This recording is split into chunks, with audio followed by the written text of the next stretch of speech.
You need to watch this if you're thinking about buying a used Chevy Equinox. First, let's talk reliability.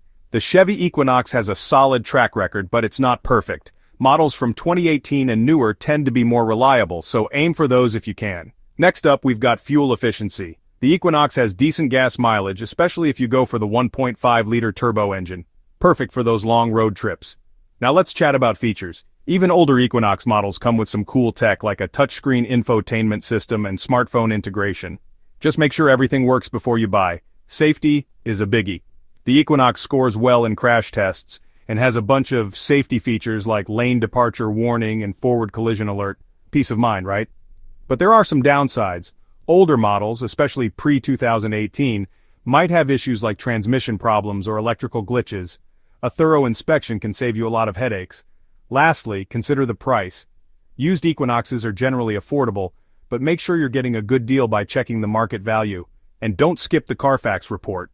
So is buying a used Chevy Equinox smart or risky? It can be a smart move if you do your homework. Happy car hunting. Closing, hit that like button if this helped, and subscribe for more car buying tips.